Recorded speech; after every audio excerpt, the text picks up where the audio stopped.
Woke up this morning reflecting over the last thing at night, and that was a talk by the Jewish man in Canada, Ephraim. I'll put a link to his video about rectifying the Anunnaki with the Torah. So in scripture we're told that the Watchers who rebelled, they thought they could do it better than Yahuwah had everything arranged to happen. And so they had to set up a mock kingdom like his, do what he did. So these first women, what they did was they went to them while they were with their husbands. And the Anunnaki story says that, from the beasts of the earth, they took first an embryo, injected it with their own DNA, and then implanted the embryo into the beast, which was the original human that Yahuwah had made. And it didn't take. It was kind of like breeding horses and donkeys. You end up with a mule, but the mules are not fertile. Different things such as like your lions and your tigers, they mix them. But if one is female, one is male, it lacks the shut off, the stop for its growth, and so they just don't stop growing, and they can't maintain and regulate, so they die young. They get really huge and then die young. So then the Anunnaki decided to take the female egg and genetically alter it with their DNA, and then have one of the Anunnaki carry it to term and give birth to it. So if you go solely by the Anunnaki story, that is, she is the mother of mankind. Now, my recent video about the elephant-nosed people, what I left out was that some of those people Yahuwah made to look like apes. And I've said this before,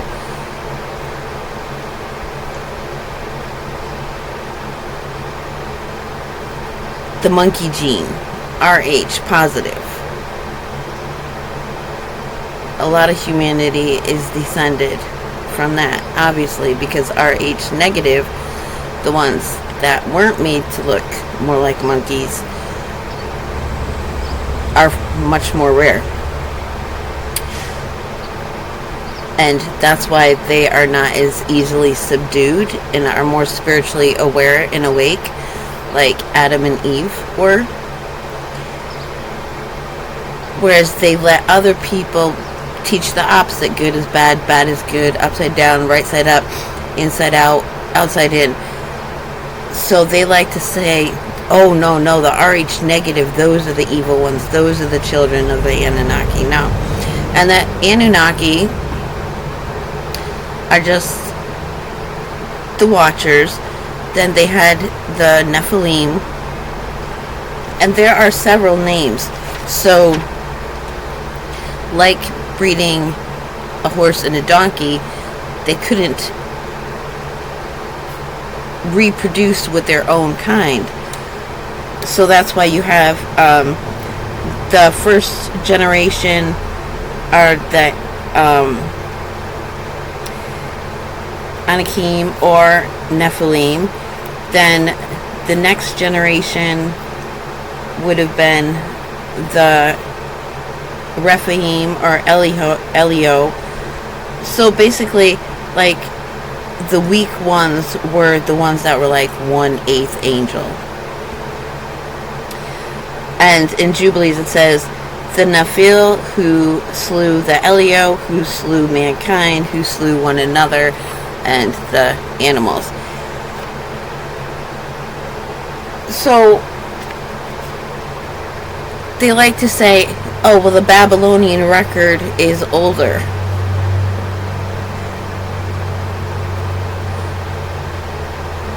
No, it's just the oldest recording preserved, because they did it on a rock.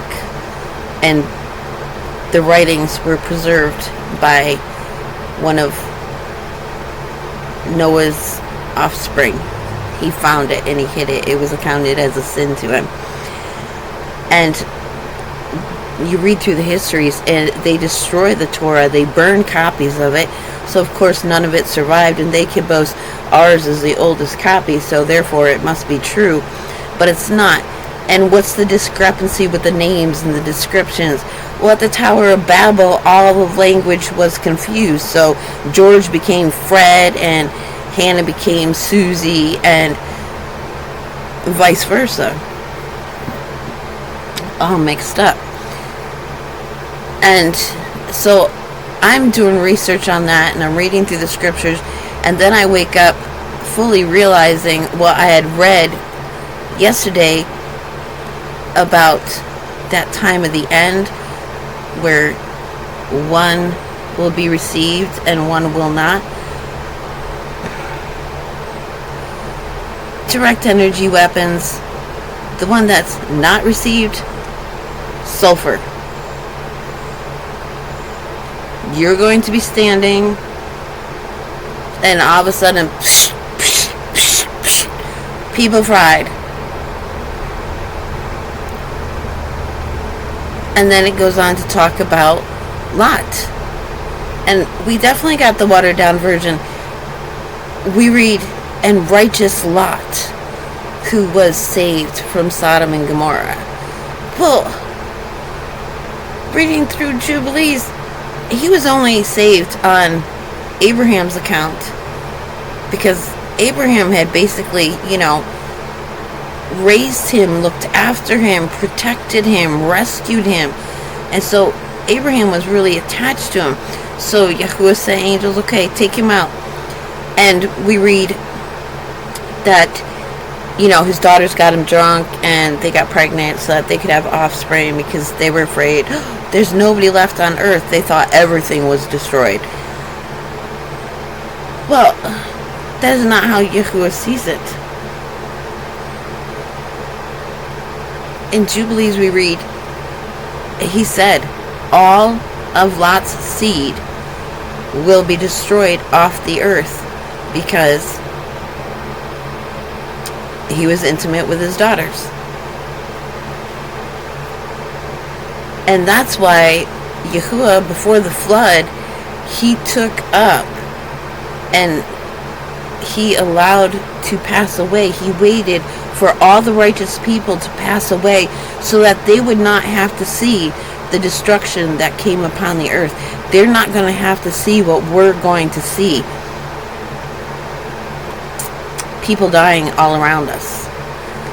And I mean, poor Noah and his family having to listen to the screams and the anger and everything projected at them. A lot of PTSD, genetic PTSD in there. So what other tidbits did I come across? I don't know. There's nothing coming to my mind right now, but I'm just...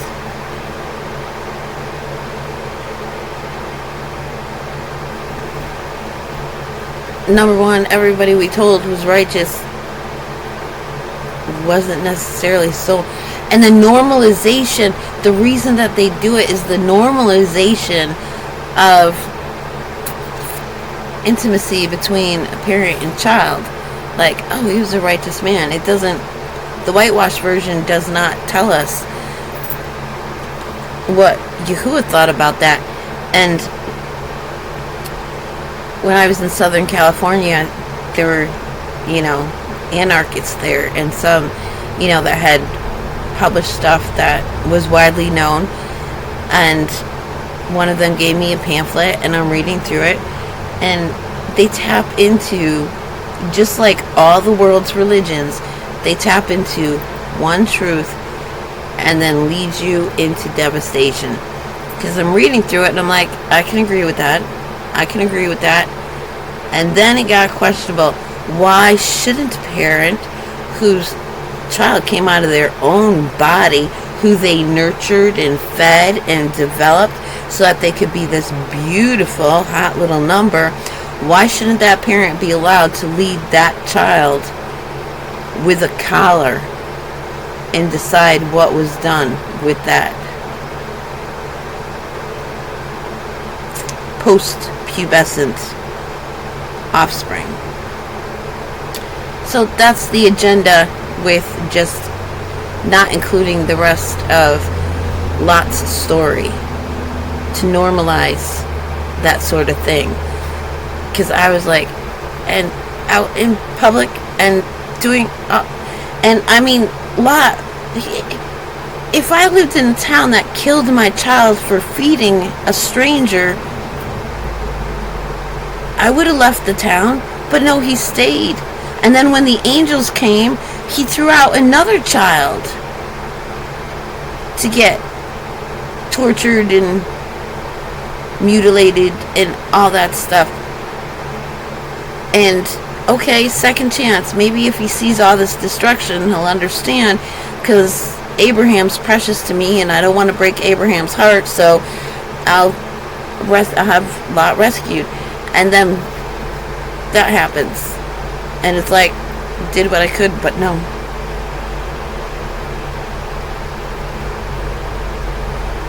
And I see a lot, like, I'll find somebody who's like got insight into the scriptures, and I'm like, oh cool, alright. And then as they age, as they gain in popularity, their message becomes corrupted. And I'm like,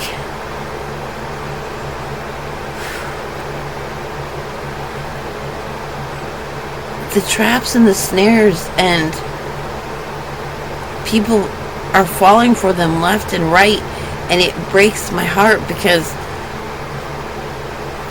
of course I want to, but do I want that man?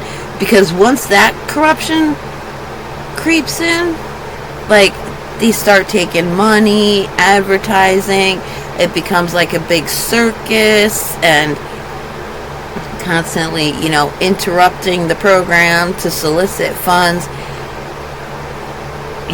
They're corrupted behind the scenes, and I would not want to be near a person like that. So yeah, none of them. And so when Yahuwah says, few are going to be allowed in his new creation, he's not kidding. So the point is, if anything feels off, like I had one guy like, oh, I'm your greatest fan, hey, you want to be on my podcast? And I just prayed about it and felt into it, and it was like, no, I don't want somebody else taking cuts and blurbs of what I say and using it to their benefit, like using my message as a light to draw people to their platform and then corrupt them. That would make me a vessel to facilitate the corruption of people. And I see that too, like people who information like help me reprogram my mind and say the right prayers to get lingering spirits out of me from the satanic ritual abuse from when I was a child. They will receive any interview. They will do interview after interview, and then you go to these platforms and you watch. They're not in alignment with that person that they interview's teachings. But we're all like, oh yeah, I'm gonna get my message out there. But then, no, you're just a sensational draw. Ooh, that's sensational. Are the people actually learning from what he's saying? Look at our world. You are not seeing people dragged into the public square, drawn and quartered for molesting children. No, they go sit in jail for a while, have some really popular trials, and then, oh, they died. No, they're just given new identities and go off and do the same thing.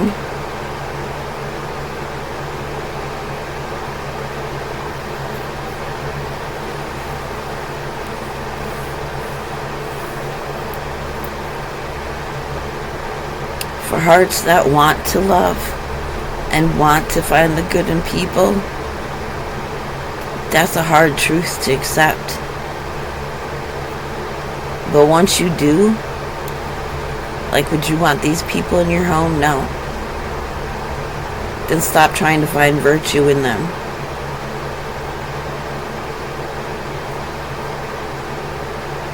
That's the message I have for myself.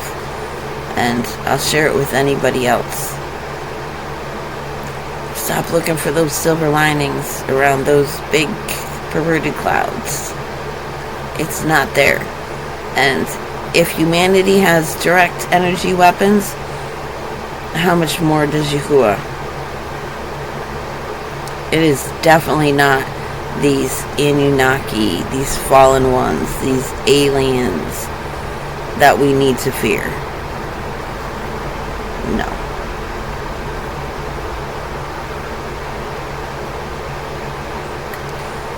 Nope. But I'll put the link down to the Ephraim's video, the rectifying of the Anunnaki story with the fallen watchers. Which, not all watchers are bad. They were supposed to look after people. Report to Yahuwah what's going on, and then he takes care of it. They weren't supposed to directly interfere. So in that respect, a lot of the information from the good aliens is correct, but they're genetically modifying people, kidnapping people. No. If they're part of that, then no. Giving alien technology to people, no. Trading that technology for, then it doesn't matter what they say. Even if they say, oh, well, we're not allowed to interfere because that would be in violation of our role as watchers. No. Because abducting human beings is interfering, wouldn't you say? I don't care if you would or wouldn't say. It's irrelevant. Okay, so that's it. Yeah, it's not all cheery. Like, we all have children that we've loved, people that we've loved, and yeah, it is all up to Yahuwah. He knows our heart, and he's learned. Saving somebody just for the sake of one that you know is righteous, one you know is going to be faithful, doesn't work out. Doesn't work out.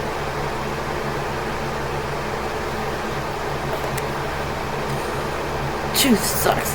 Oh, and John in Revelation eating a scroll. Ezekiel had to eat a scroll, and the bitter and the sweet is similar, which the pattern just is a reassurance that it will come true. Like, and the scroll that they ate was to genetically make them capable of going up into Yahuwah's chariot in the heavens and to be shown all these things. They were abducted men. But we don't get that when we're just in Bible study school, do we? Yeah, Yahuwah's gonna abduct you. Like an alien abduction.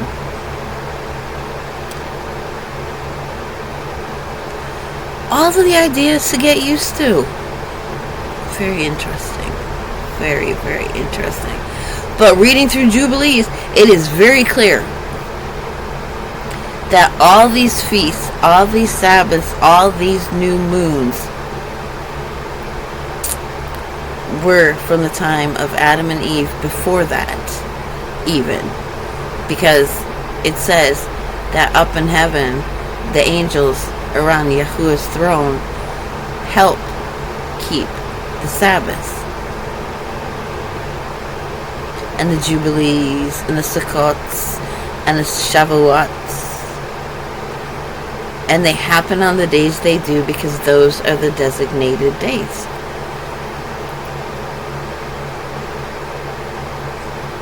So yes, it is like programmed. You have to wait for certain alignment of things. And of course, Yahuwah can throw off the alignment anytime he feels like it.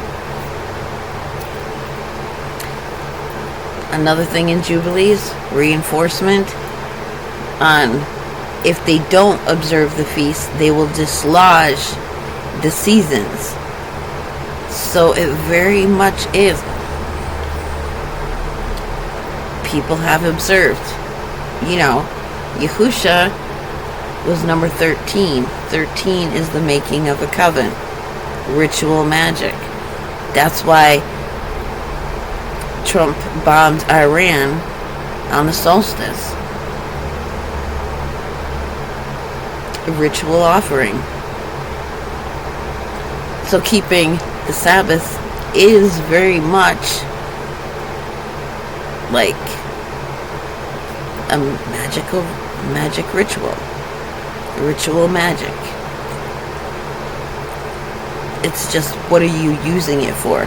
Like the breastplates for the priests that served in the temple, they were used for divination. Like I explained the other day in a video, I was just like, okay, Yahuwah, what do you want me to see? And I just closed my eyes, felt my fingers, opened up the Bible. Where are my eyes being led? Over here in Ezra. And it was exactly what I had seen. It was about the same thing I had seen in a video the day before. Like, oh, whoa, okay. Actually, Ezra was after that one because it was the elephant nose men. But again, it's just cemented into my soul, remembering the actual numbers of the scriptures and which book it came from at this point is like, whoa. To study, you got the scripture that you're studying, the scroll that you're studying, the Sefer, because you say scripture, they say, just the canonical Bible, which it's not, because that's been modified. So you take what you're reading, and you got a page over here for the topic you're focusing on, a page over here for the, what do they call it, when you're lifted up, the ascension, you know what I mean. And then you gotta have this one here, over here for the history, and the Annukaki, fallen angel ones. So you gotta have all these notebooks out, and as you're reading, just, oh, that goes over in the calendar one. This one. Oh, this goes on the topic that I'm reading. Oh, this. Oh my god. Okay, this one. I failed to do that. I do not have the room. And this is why people who study like anything, this is why they got, big huge table filled with references and notebooks and I'm feeling it. And I ain't got space for it, but I'm doing the best I can, so. And I'm being blessed for it.